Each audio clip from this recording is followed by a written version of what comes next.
All right, what's up, guys? Welcome to Promotech. Thanks for tuning in. For almost a decade, Pixel phones followed the same pattern.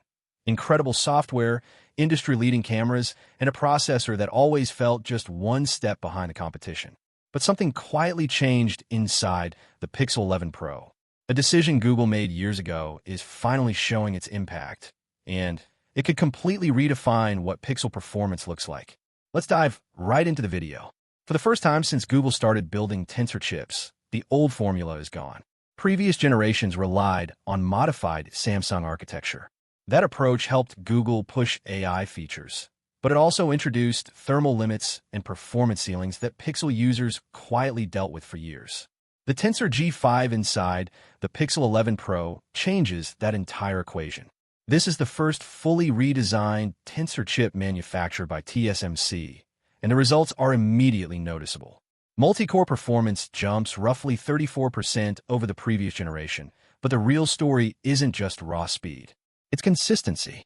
During extended gaming tests, lasting nearly 30 minutes, frame rates stayed stable without the heavy throttling Pixel devices were known for. Surface temperature peaked around 38 degrees Celsius, dramatically cooler than many competing flagship processors, pushing closer to 47 under the same workload. That difference might sound small, but for longtime Pixel users, it completely changes how the phone feels day to day.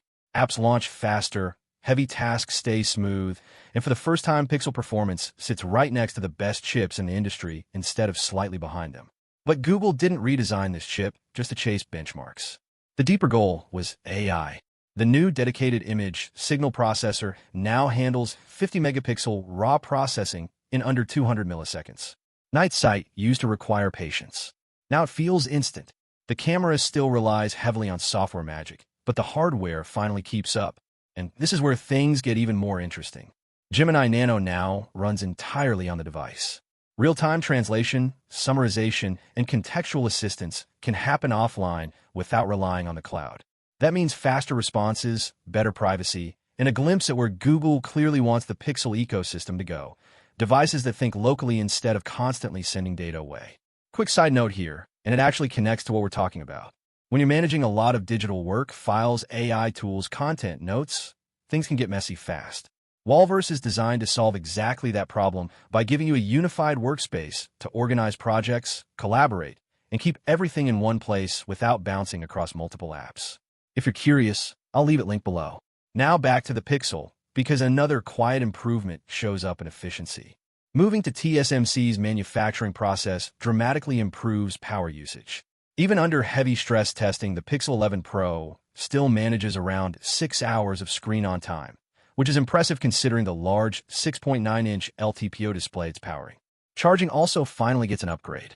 Wired speeds reach 50% in under 30 minutes, and wireless charging jumps to 23 watts. The fastest wireless charging Google has ever shipped on a Pixel device.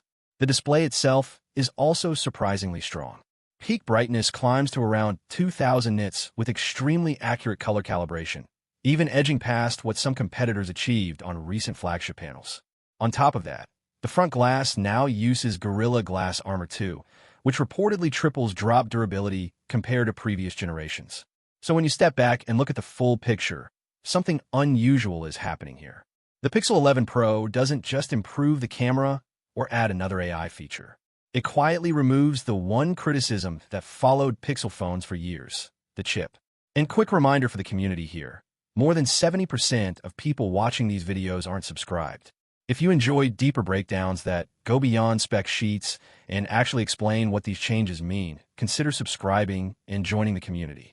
The bigger question now is what this shift means long-term. If this is the first fully custom tensor generation built with TSMC, what happens when Google starts pushing even deeper into custom silicon over the next few years?